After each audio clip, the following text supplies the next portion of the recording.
Porque la verdad es que las guías de práctica clínica son difíciles de encontrar en las bases de datos, porque son documentos muy densos, muy extensos. Entonces, lo que encontraremos en las bases de datos simplemente es como el resumen de las recomendaciones, una publicación, un artículo científico que resume esto y que luego nos dirige hacia las guías de práctica clínica. A la derecha pueden ver algunas de las muchas organizaciones a nivel mundial que se dedican a hacer guías de práctica clínica, la NICE de Inglaterra, eh, la SAIN de, uy, perdón, la SAIN de Escocia, las organizaciones americanas como el National Guidelines Clearing House, la Organización Panamericana de la Salud y muchos ministerios de salud también a nivel mundial que hacen guías de práctica clínica. Eh, Ahora quería presentarles un ejemplo de cómo funciona la evidencia dentro de las guías de práctica clínica. De hecho, este es mi disertación para obtener el título de máster.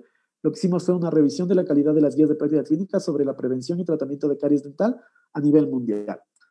Eh, pues esto más o menos es el proceso de cómo sería lectura crítica, digamos, en un ámbito completamente extenso, buscando toda la evidencia que exista en el mundo sobre un tema.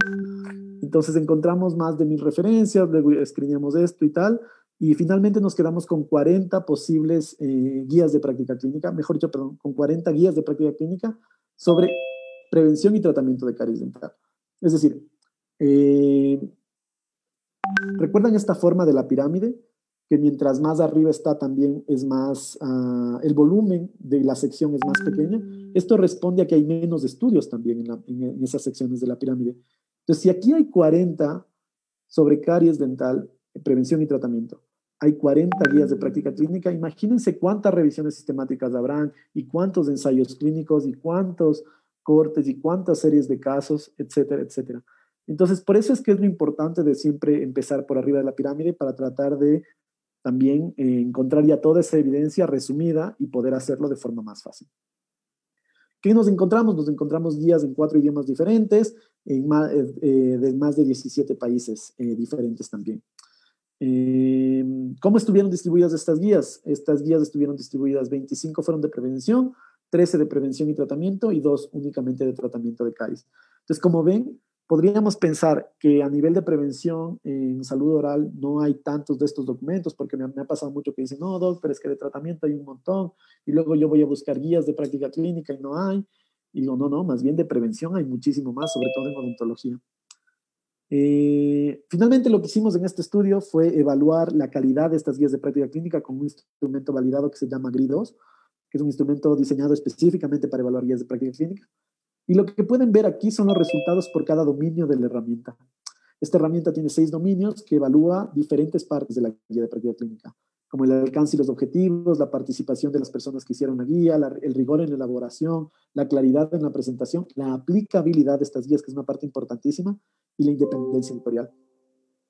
En general, en esto es un aspecto más metodológico, pero cuando decimos que sobrepasa el 60% de la puntuación, podemos decir que ese dominio está, digamos, medianamente bien o bien, y entonces se puede confiar en esos resultados. Entonces, básicamente, la mayoría de guías de prevención, que son las que tenemos en verde, los objetivos estaban súper claros, la participación de los implicados ya es un problema, es decir, ¿por qué esta gente que hace guías de práctica clínica no está involucrada tanto en la realización de la misma?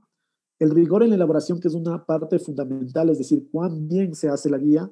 En este caso, las de prevención han sobrepasado este punto de corte del 60% que habíamos dicho. La claridad en la presentación, las guías de prevención son incluso más claras que las guías de tratamiento en odontología, en caries en este ejemplo en específico.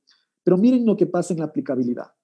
Es decir, hacemos o las instituciones están haciendo un montón de guías de práctica clínica que luego terminan ahí, armadas en un escritorio o simplemente sin poder ser ejecutadas porque son poco aplicables. Y tristemente esto es lo que pasa en la mayoría de guías de práctica clínica, no solo de odontología, sino en la salud en general. Hemos hecho investigaciones en guías de práctica clínica de psoriasis, de guías de transfusión sanguínea, y no cambia. Es decir, la aplicabilidad siempre es un problema, quizá porque no estamos pensando en eso, en que esto tiene que llegar de alguna forma, en verdad, al consultorio y al paciente. Y finalmente hay un problema gravísimo con las guías de prevención, que es la independencia editorial. cuando se hace un esfuerzo de este tipo para hacer un documento tan extenso, tan metodológicamente rico y tan ambicioso en términos de evidencia y en términos de recopilación, la independencia es completamente importante, porque imagínense que no hubiera independencia editorial y entonces en estas guías de práctica clínica alguien que tiene un conflicto de intereses, por ejemplo, en prevención de caries y que es speaker o que trabaja para una industria farmacéutica y que quiere que sus intereses son que salga cierto A medicamento, A, B, C, D, pongan el nombre que ustedes quieran, y luego busca que eso se produzca, entonces eso es una cosa terrible para la guía, ¿no? Entonces, imagínense que en guías de prevención de caries no alcanzamos ese punto del 60%, es decir, hay un problema enorme en la independencia editorial al respecto, ¿no? En odontología, que es un problema. Pero bueno, finalmente tenemos que hablar de las recomendaciones, que es del por qué se hacen guías de práctica clínica, y muchas veces, de nuevo, el mismo ejemplo, ¿no? Como deben haber pocas guías de práctica clínica de prevención, deben ser mal hechas, vemos que no es necesariamente este el caso. Y luego, otro de las respuestas típicas que hemos tenido es como deben tener pocas recomendaciones, debe ser que la literatura no está tan buena o no pueden llegar a una recomendación. Pues solamente hice un análisis ad hoc del documento que teníamos previamente para esta conferencia y vi lo de prevención. Entonces, para sellantes, habían más de 12 guías de práctica clínica que entregaron recomendaciones. ¿Y cuántas recomendaciones hicieron? Hicieron 83 recomendaciones sobre sellantes. Estas fueron indicaciones de cuándo realizar sellante y cuándo no, en qué casos, en qué pacientes. Entonces, si es que es un paciente con alto riesgo de caries, si es que tiene bajo riesgo de caries, si es que es adulto, si es que es joven, si es que es adolescente, si es que es niño, si es que es dentición temporal, si es que es dentición definitiva, ¿verdad? El material a utilizar, es decir, si es que es un sellante resinoso, es un sellante dual, es un sellante ionomérico, ¿verdad? La forma en colocar. Entonces, lo que estamos diciendo es que obviamente estas 83 recomendaciones no son necesariamente únicas, es decir, muchas guías pudieron haber compartido la recomendación de en personas con alto riesgo de caries, con fosas y fisuras, por ejemplo, profundas, es recomendable hacer un sellante. Dos o tres o cuatro guías han recomendado esto mismo, pero en el fondo lo que estamos viendo es que hay una gran producción de recomendaciones respecto a intervenciones de prevención, en este caso sellantes. Y luego, ¿qué pasa con los fluoruros que son todavía más utilizados? Pues 14 guías entregaron recomendaciones, de las cuales fueron en total 111 recomendaciones igual, para indicación, cuándo utilizar, en qué pacientes, para la presentación de estos fluoruros, es decir, le pongo en flúor gel, en flúor barniz, qué tipo de flúor barniz, cuánta concentración debería tener y la forma de colocación. Entonces, con este ejemplo que hemos colocado, lo que queremos decirles es que esta evidencia está disponible para ustedes. Eh, Quizá tratar de respondernos preguntas al respecto en ensayos clínicos, en cohortes o en series de casos, o qué es lo más común. Es como, a mí me ha pasado esto, yo vi una serie de casos y tal. Sería un poco irrelevante comparado con el contenido que tenemos ahora ya de producción científica en este punto. Y esto no solo pasa con ejemplos en guías de práctica clínica, sino que también podemos ver que hay otros diseños que también nos permiten encontrar estas brechas donde hace falta investigación o donde en verdad no hay evidencia. Y para esto les he puesto otro ejemplo también de una tesis de maestría que tutoriamos nosotros hace un año. Y esta es una tesis de una maestrante que es la doctora Gavilanes, que fue la prevención y el tratamiento de caries en pacientes afectados por síndrome de hipomineralización incisivo molar, un overview de revisiones sistemáticas. Es decir, está por arriba de las revisiones sistemáticas, por debajo de las guías de práctica clínica. De nuevo, esto funciona como una revisión sistemática. Lo que hicimos fue buscar toda la evidencia en revisiones sistemáticas respecto a prevención y tratamiento de caries en pacientes súper específicos, es decir, que tienen HIM. Y al final encontramos 3 estudios, 3 revisiones sistemáticas que respondían a esta pregunta. Estas 3 revisiones sistemáticas en su totalidad incluían 11 estudios clínicos que respondían también a esta pregunta. Ojo con esto porque ya es una diferencia grande, ¿no? Es decir, al final solo hay 3 revisiones sistemáticas que responden a esta pregunta y 11 estudios, que podría ser un poco quizá, pero también la MIH antes no se estudiaba tanto quizá. Y esto lo buscamos en epistemónicos, en Medline, en PubMed y en Milax. En este caso utilizamos la base de datos de epistemónicos, que es una base de datos súper específica para revisiones sistemáticas, y por eso lo utilizamos. Esto también es una de las funcionalidades que nos trae esta plataforma de epistemónicos y es que nos permite hacer una matriz de la evidencia luego de hacer esto. Y básicamente aquí está representada gráficamente toda la evidencia que existe sobre prevención y tratamiento de caries para MIH. Toda la evidencia está resumida aquí. En la parte de las filas, lo que tenemos son las revisiones sistemáticas de estas tres que habíamos hablado, y en las columnas tenemos todos los estudios primarios, es decir, estos ensayos clínicos, de estas cohortes, de estos estudios transversales que responden a esta pregunta. Una vez definido esto, lo que hicimos fue mapear esta evidencia porque nos parecía interesantísimo entender qué preguntas se respondían en estos estudios. No es suficiente con decir, ok, 11 estudios responden a la pregunta de prevención y tratamiento de caries, porque dentro de prevención y tratamiento de caries en pacientes con MIH hay muchísimas posibles preguntas o dudas clínicas. Y lo que hicimos fue hacer un mapeo de la evidencia. Un mapeo de la evidencia es un tipo de resumen de la evidencia que lo que busca es dar un panorama muy general de un área del conocimiento específica. Y en este caso, de nuevo, prevención de caries, esta es solo la parte de prevención de caries en pacientes con MIH. Estos estudios vieron que hay, lo que quiere decir este gráfico que vemos aquí es un gráfico, se conoce el mapa de puntos de condensación.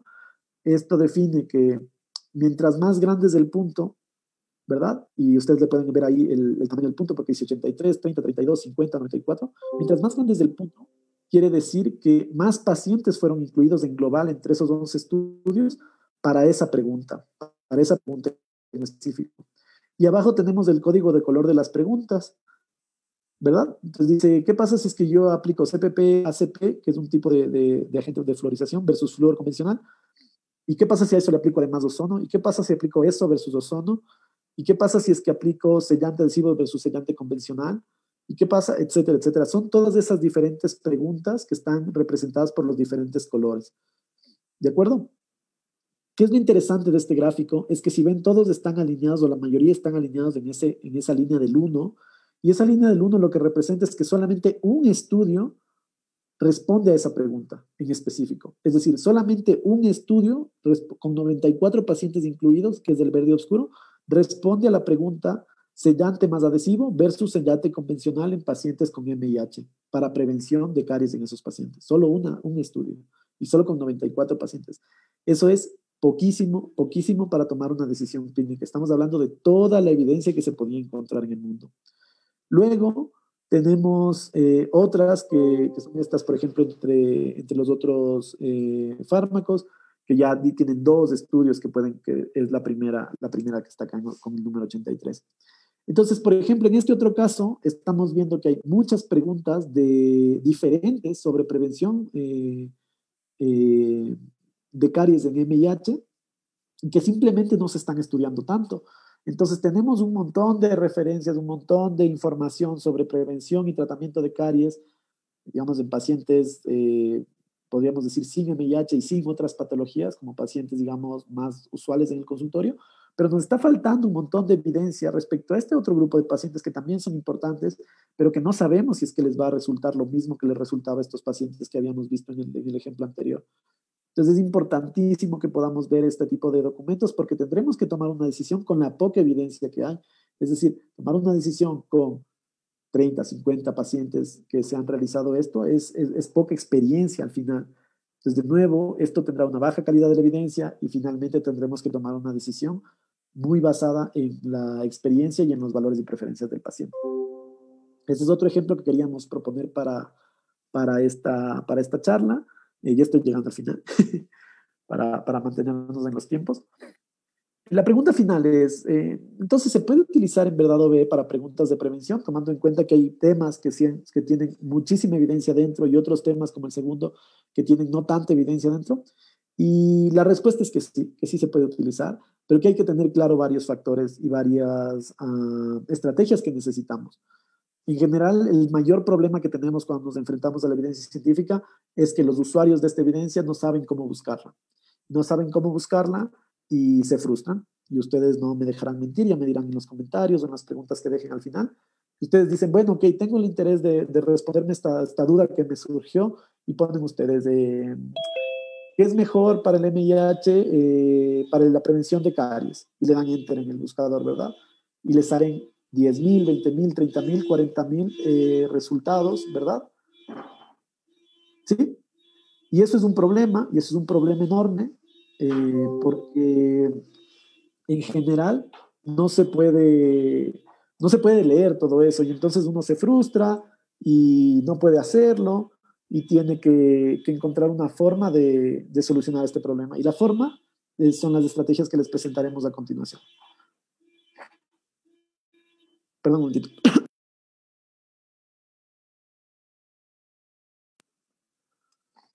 Vale, perdón. Entonces, lo primero es transformar la duda clínica en la pregunta pico, lo que hemos revisado ya. Lo segundo es entender qué diseño responde mejor a mi pregunta. Esto va a filtrar un montón los resultados que encontraremos. Luego tenemos que hay que conocer y utilizar las bases de datos, es importantísimo. Después, tenemos que hacer una lectura crítica y concienzuda de lo que estamos revisando. Y finalmente, con esto podremos aplicarlo a nuestros pacientes.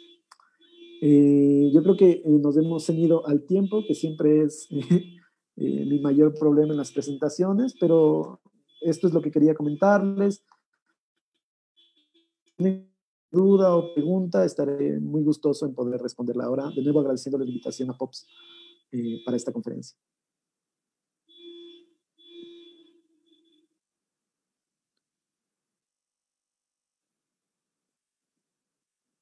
Quisiéramos hacerte probablemente algunas preguntas, no sé si... Por supuesto que sí. Sí. ¿Tienen alguna pregunta? ¿Alguien que desee hacer un comentario? Vamos a ver si en el chat hay alguna pregunta. No veo, Facebook tampoco no encuentro preguntas. Bueno, yo quisiera hacerte algunas preguntas, Andrés. Claro, Una es, por ejemplo, yo quisiera que nos expliques un poco cómo están trabajando ustedes con Cochrane. Lo que tú trabajas tiene que ver con la Fundación Cochrane, ¿verdad? ¿Cuál es el trabajo que están realizando? Por supuesto, nosotros trabajamos con Cochrane lo que son los temas de revisiones sistemáticas. Cochrane es una organización, para aquellos que no la conocen, que se dedica a producir revisiones sistemáticas, entre otras actividades como recopilar ensayos clínicos que son de difícil acceso y promover la difusión de la evidencia en contextos no tan tradicionales, como por ejemplo con las asociaciones de pacientes, con las asociaciones de cuidadores, con estudiantes. Entonces, el trabajo de Cochrane que nosotros hacemos puede ser muy diverso, pero se basa principalmente en ejecutar revisiones sistemáticas. Entonces, mi trabajo en Cochrane es ser metodólogo de estas revisiones sistemáticas, es decir, de estos diseños que recopilan el resto de información. Trabajamos en eso. Tenemos un proyecto también un estudiante de toda la salud que está próximo a inaugurarse, que de hecho es el lanzamiento oficial la próxima semana, el 3 de noviembre. Un proyecto que busca llevar esta evidencia científica y estos conceptos de la medicina basada en la evidencia, de lo que es la certeza en la evidencia, lo que es la validez, la precisión, la exactitud, todos estos temas, lo que son las revisiones sistemáticas, de por qué necesitas tal y cual tema, todos estos temas al alcance de los estudiantes de ciencias de la salud, al alcance y que sean ellos mismos quienes propongan estos recursos. Entonces es un blog que tengo el honor de ser parte del equipo coordinador que está generando esta propuesta, y es uno de los tantos proyectos de transferencia del conocimiento que tiene Cochrane. Otro ejemplo que podríamos poner es una asociación que tenemos con Wikipedia, en que tratamos de llevar estas conclusiones, estos resultados de las revisiones temáticas de Cochrane hacia los artículos de Wikipedia, porque muchísimas personas llegan a esos artículos. Es decir, siempre nos quejamos de que Wikipedia es una base que no es confiable, que cualquiera puede modificarla y tal, y es verdad, pero justamente como usuarios de esta enciclopedia virtual, lo que tenemos es que buscar que los contenidos sean de gran calidad. Entonces, Cochrane tiene una alianza estratégica con Wikipedia y llevamos estos contenidos de las revisiones sistemáticas de Cochrane hacia Wikipedia. Así, brevemente, lo que te puedo comentar de las cosas que Perfecto, interesante, claro, realmente es toda una metodología de trabajo bastante interesante el poder hacer revisiones sistemáticas y poder hacer todos los análisis y todo lo demás. No es tan simple, hay que realmente validar una serie de cosas. Acá hay una pregunta que dice, bueno, primero te felicitan por la excelente conferencia y dice Sally Cano, dice, ¿cómo podemos conocer la validez de un artículo o una guía práctica? Claro, la única forma confiable, digamos, segura de poder llegar a esto es que ustedes hagan la lectura crítica del mismo.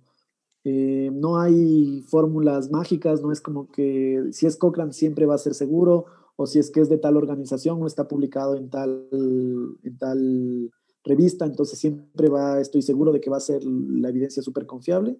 No, nos ha pasado muchísimas veces, la historia está llena y llena de estos ejemplos. No sé, científicos de Harvard que se equivocaron haciendo un estudio, que presentaron malos datos, por decir, digo Harvard, por decir una institución que tiene un reconocimiento global, o incluso revistas como en el campo de la medicina, de la odontología, que han tenido que eh, retirar sus artículos porque se dieron cuenta de que estaban equivocados o de que no eran correctos. Entonces, no es una certeza que estén en tal o cual fuente. Lo más importante es que ustedes puedan hacer la lectura crítica. Y esto es algo que de forma gratificante ahora ya existen muchas herramientas validadas que podemos utilizar para hacerlo. Entonces, ¿de qué forma se puede saber si tiene validez o no? Haciendo lectura crítica. Es la única forma.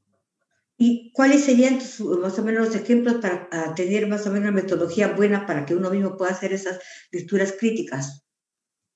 Claro, por ejemplo, para todo lo que son estudios primarios, es decir, cohortes, casos y controles, ensayos clínicos, yo recomiendo muchísimo unas herramientas que se llaman CASPE, que es el CASP en español. El CASP es el Critical Appraisal System para hacer lectura crítica. Entonces son herramientas que tienen 11 preguntas, 10 preguntas que te van diciendo, oye, esta investigación que tú estás leyendo, tiene claro cuáles son los objetivos de la misma, tiene claro cuál es la población que está viendo, entonces al final te termina preguntando en ese ítem, te dice como, oye, ¿esto tiene una pregunta pico claramente definida? Porque si no, probablemente no responde tampoco a la tuya. Luego te va preguntando cosas como, por ejemplo, la aleatorización estuvo bien hecha, los métodos que utilizaron estuvieron bien hechos, hubo enmascaramiento, no hubo enmascaramiento, por ejemplo, en los ensayos clínicos, cómo fue el seguimiento de esos pacientes, fueron tratados los diferentes grupos de la misma forma. Es decir, es una plantilla que te ayuda a que tú no tengas que recordar todas estas preguntas, sino que están ahí, tú puedes ir respondiendo con el documento que tienes al frente. Entonces, para Perfecto. esto, Sí, sí, Germán, parece perdón. genial. Otra cosa que también muchas veces No, uno vale, busca vale, un te iba a decir que hay artículo, otras herramientas para otros. perdón, ¿no te Sigue, por digo? favor, Te decía, Roxana. Sigue, muchas sigue. veces uno busca un artículo y ese artículo tiene un nombre que no responde al artículo en realidad, o sea, uno va con una expectativa y encuentra otra cosa. Entonces, realmente esa lectura crítica es muy valiosa para poder realmente ver si nos sirve o no el artículo que estamos buscando. Acá hay Por una supuesto. pregunta del doctor Chauca que dice, el conflicto de interés en la investigación tiene un trasfondo ético, ¿cómo controlar la influencia de la industria?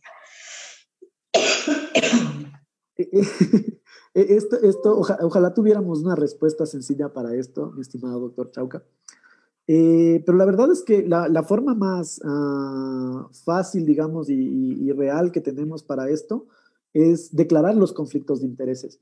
Es decir, siempre que vayamos a una charla, a una conferencia, leamos un documento, veamos qué tienen que decir respecto a los conflictos de intereses. Es decir, no es lo mismo que demos una conferencia, por ejemplo, yo que tuviera que decir, dar una conferencia respecto de revisiones sistemáticas y que yo no avise que estoy en Cochrane y le esté diciendo, oigan, es que Cochrane es lo mejor de lo mejor y tal y tal.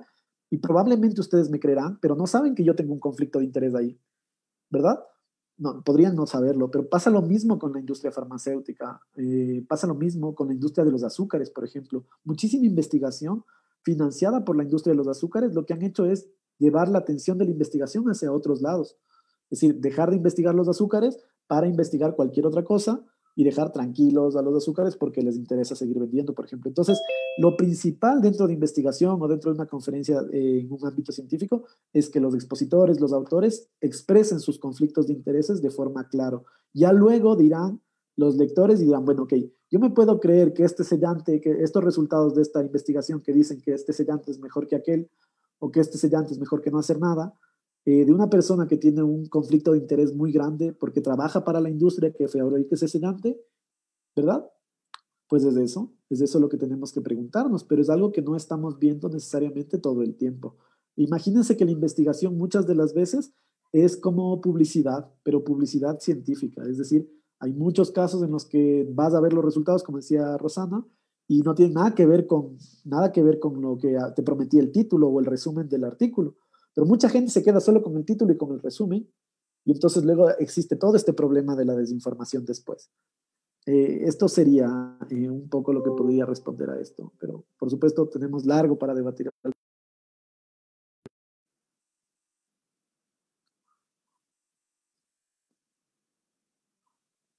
Yo con su permiso me estoy tomando un tecito para ir tranquilo con las siguientes preguntas. Estoy sin micrófono, estaba hablando solita, disculpe. La doctora Carmen Abreu desde Madrid nos dice, a ver, voy a leer exactamente lo que dice ella, acá está un ratito. ¿Dónde estaba? ¿Dónde estaba? Acá está. Si tiene más peso una revisión sistemática. Vale, yo pienso que eso estaba en dos partes de la doctora. Dice, la calidad metodológica tiene más peso en una revisión sistemática. De nuevo, como les decíamos antes, en esta pirámide de la evidencia, lo que establecíamos, cuando solamente nos fijamos en los diseños de la pirámide de la evidencia, lo que estamos diciendo es que tienen más validez en teoría los que están más arriba. Pero esto es una concepción que ya no es tan cierta. De nuevo, porque puede haber una corte, por ejemplo, muy bien hecha versus una revisión sistemática que no esté tan bien hecha, que la corte va a tener más validez que los resultados que entrega la revisión sistemática. Entonces, el fijarnos solamente, digamos, en la posición en la pirámide, lo que estamos evaluando es el diseño de la investigación. Es decir, este diseño en teoría es mejor, así es que termina siendo los resultados también mejor. Actualmente nosotros utilizamos una metodología que se llama GRADE, que además de ver el diseño ve la precisión, la consistencia, el riesgo de sesgo, el factor de que sean resultados indirectos, ¿sí? Y todo esto acumula, además del diseño de investigación, por supuesto, todo esto lo acumula y dice, ok, tomando en cuenta estos 5, 6, 7 factores, pues lo que podemos decir es que esta certeza de la evidencia es alta, media, moderada o baja. ¿De acuerdo? Y esas son las opciones que nos da el sistema GRADE. Entonces es muy interesante que ya no solo nos fijamos en que el título diga revisión sistemática, o que el diseño sea revisión sistemática, o que sea core, aunque hay muchos otros parámetros más hoy en día. Perfecto. Acá hay otra pregunta que dice, por ejemplo, ¿dónde está? Se movió. ¿Cómo eliminar las vías o parcialidad al revisar artículos? Muy bien, esta es una pregunta interesantísima, porque por supuesto que nosotros tenemos sesgos. Es decir, en las bias son los sesgos, ¿no? En inglés, sesgo es bias. Entonces, ¿cómo eliminamos este sesgo? Es decir, yo también puedo tener, digamos que por ejemplo yo sea un clínico que cree muchísimo en los sellantes resinosos, y voy a leer un artículo que es sellantes resinosos versus sellantes ionoméricos, y voy leyendo y por mi orientación sesgada voy siendo muy duro quizá con el estudio, con los estudios que reporten resultados favorables para los sellantes resinosos, y muy amable con los resultados, con los estudios que reporten resultados para los sellantes resinosos y no los ionoméricos, porque a mí me gustan los resinosos, pongamos el ejemplo. Es importantísimo. Al final es una cuestión de despojarnos quizá de estas preferencias como lectores. Ahora quiero hablar como lectores porque también hay muchos otros escenarios en los que podríamos hacer esto, pero como lectores tratar de despojarnos un poco de esto, o simplemente tratar de entenderlo como grupo A, grupo B, sin necesidad de hablar de si es ionomérico o de si es resinoso.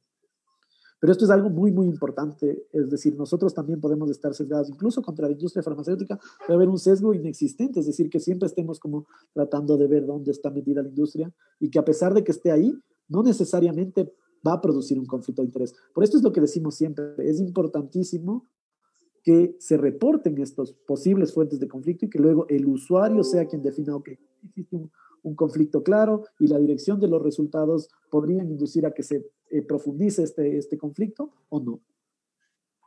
Perfecto. Acá hay otra pregunta. ¿Qué enseñanzas nos ha dejado el COVID-19 con relación a la prueba científica y la práctica clínica?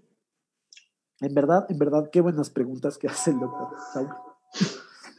Nos ha Sí, enseñado mucho, nos ha enseñado mucho. Eh, Vamos a contextualizarlo un poco. Al principio de la pandemia hubo incluso unas voces que mencionaban como es el fin de la medicina basada en la evidencia, es el fin de la odontología basada en la evidencia. No se puede hacer todo este proceso tan largo para llegar a resultados que sean relevantes en el contexto de la pandemia. Y en verdad nos enfrentamos a esto, es decir, por ejemplo, medicamentos que aparecían un día y pasaba un mes y ya los habían estado utilizando, luego los habían dejado de utilizar y luego ya no eran relevantes para la toma de decisión, sino que venía el nuevo medicamento y así muchísimo, muchísimo. Es decir, que había una variabilidad en lo que estaban haciendo los clínicos demasiado grande como para poder seguirle el paso a través de la evidencia científica.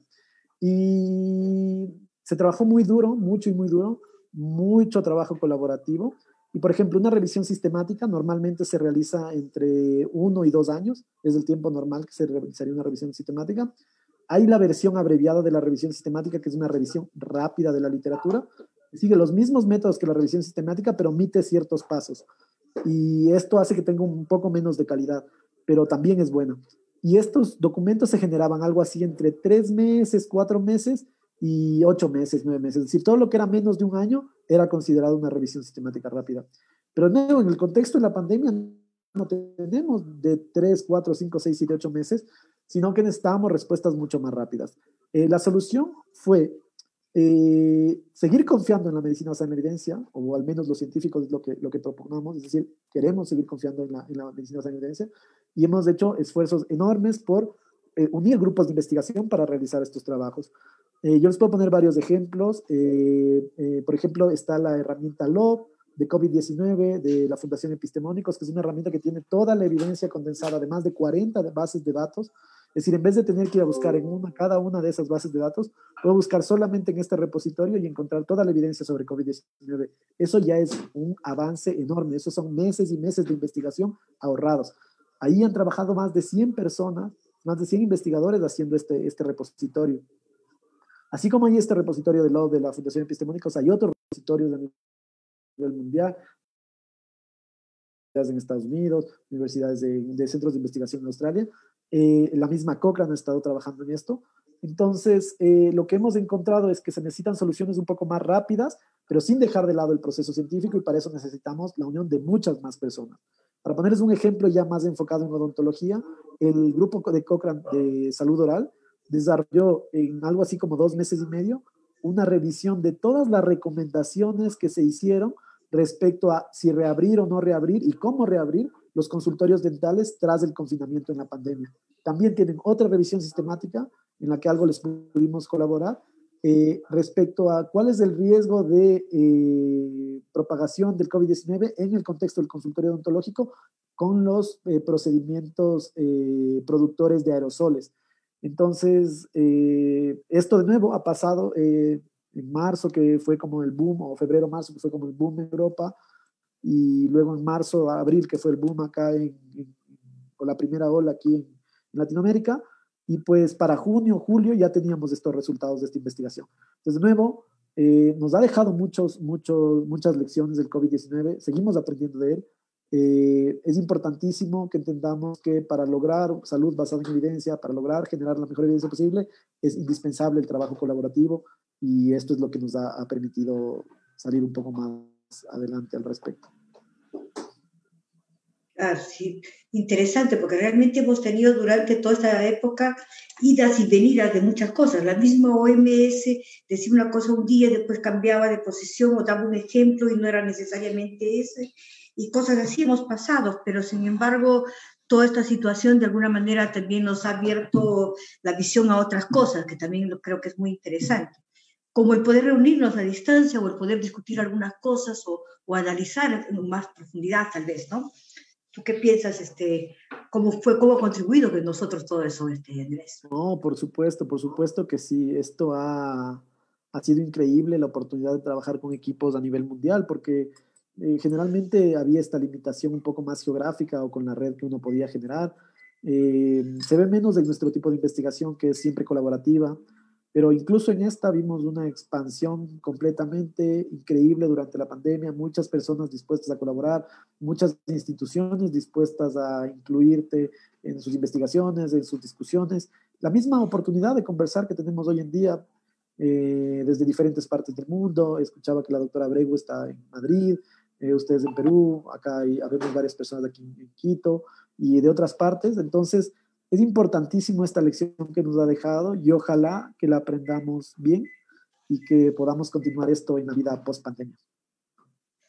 Y realmente estamos aprendiendo nuevas cosas y estamos aprendiendo a virtualmente estar un poco más unidos, ¿no? Y ese es un ejemplo, como tú dices, de nuestra división internacional. Te agradezco que participes en ella. Y ahora están varios de tus compañeros de la división. Está la doctora Abreu, está la doctora Carleto, están, hay varias personas que están de Quito, hay del Perú, están de otros departamentos, está Zaida Moya de Arequipa, está la doctora Lourdes Pacoricona de Puno, etcétera. También está del Cerro de Paz, porque son departamentos que no están tan cerca. Lima, nos da mucho gusto, en otras oportunidades hubiera sido mucho más difícil vernos.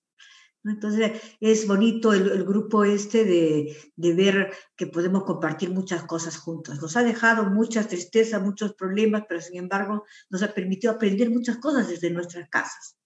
Bueno, Andrés, muy bienvenido a la POPS, porque ya sé que haces parte de la POPS ahorita, y gracias también por esta conferencia. Nosotros solo queríamos tener una visión un poco más de la parte de investigación. Los dos últimos presentaciones nos hemos dedicado un poco a esto y ha sido bastante buena. Y justo han coincidido dos Andrés, un Andrés de Medellín y un Andrés de Quito, ¿no? Gracias realmente por eso. Y bueno, contamos contigo y vamos a seguir haciendo cosas juntos. Quiero reiterarle la invitación para la juramentación de la División Internacional de la POPS, que será el día jueves a las 5 de la tarde, hora Perú, ¿no? 23 horas, hora española, y el día viernes a las 6 de la tarde tenemos el curso internacional con la doctora Diana Feitosa y Gina González, la presentación del tercer libro de la POPS y la ceremonia. Entonces, esta es una semana bastante agitada. Agradezco a los presidentes de las filiales que están presentes acá en esta conferencia. Hay un grupo que está en YouTube y hay otro grupo que está trabajando también en lo que es, ¿cómo se llama? En el YouTube y en Facebook, ¿no? Entonces, estamos ahí ensayando algunos canales más, aprendiendo todos los días. Acaba de entrar, o de repente no la he visto, Ana Armas. Ana Armas es nuestra amiga también de Ecuador. Ya estaba, pero con ya estaba, perdón, Anita, perdón. No dije nada. Bueno, nosotros nos hemos conocido en Ecuador, ha sido muy lindo, hemos paseado muchísimo con el doctor Andrés Viteri.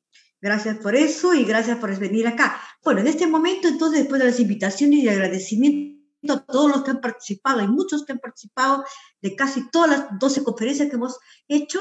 Y bueno, los que han participado, por favor, se comunican con la POPS para que puedan recibir el certificado del curso completo. Los que tienen más de 7 y pueden demostrar que tienen más de 7 presentaciones, tienen derecho a recibir su certificado del curso, ¿no? Entonces ha sido un cierre con broche de oro, ¿verdad? Andrés, muchísimas gracias. Y en este momento Rosa va a hacer el sorteo acostumbrado de nuestros 2 libros del 2018. A partir de noviembre de este año van a ustedes poder recoger su tercer libro, que está muy interesante, que es un resumen un poco de todo lo que estamos haciendo. ¿Sí? Okay. ¿Podrías dejar de compartir, Andrés, por favor? Sí, antes de que siga la compañera, yo agradecerles muchísimo la invitación y saben que pueden contactarme siempre que quieran. Muchas gracias, en verdad. Gracias a ti, Andrés, un gusto verte. Mucho gusto realmente y vamos a trabajar con seguridad. Bien, gracias. Contamos contigo a todo momento. Ok, entonces ya estamos acá para poder Pamela también está de Junín. Hay muchos saludos para ti, Andrés. Ahí está la ruedita. Vamos a ver que nos van a hacer el sorteo. A ver, Rosita. A ver, vuelta. Alvarado. Alvarado, ¿qué es? A ver, vamos a ver si lo encuentro por acá. El primero que ha recibido el Alvarado. ¿Tienen el nombre completo, por favor? Alvarado. ¿Es de qué? Ya. Ok. Entonces, que por interno que se comunique para ver cómo lo hace para recoger. Ya. Ya. A ver, ese es el primero, ¿verdad? El segundo. Vamos a ver. Ahí está también los de Facebook. ¿Están todos juntos? Ok. Rosa Lara. No. No se puede, doctora. ¿Cómo es? Otra vez, ¿no? Rosita. La doctora Rosa Lara que está haciendo el sorteo, no, pero le hemos anulado. No, doctora, no puede. Munaico Pantoja. Bueno, este es un programa, o sea, no es que tampoco, no hay ningún sesgo acá, doctor. Doctor Viteri, no hay ningún sesgo por si acaso. Munaico Pantoja. ¿Ella de dónde es? No hay problema. Buenas noches, doctora. Soy Evelyn. Del grupo de estudio. Excelente, me alegra. Muy bien. Entonces ya se ponen de acuerdo por interno para que puedan recoger. ¿Sí? Bueno, entonces les agradecemos mucho la presencia. Gracias a Anita, gracias a Ana Armas, Fabiana, Carmen, la doctora Percova está acá con nosotros también, y a los presidentes de las filiales. Muchas gracias por todo. Estamos viéndonos, se terminó este curso, pero vamos a tener el próximo encuentro que vamos a tener es sobre nuestros referentes en lo que es la odontología preventiva y social. Va a ser algo muy interesante, van a ser unos conversatorios, ya les vamos a estar pasando los links. Muchas gracias.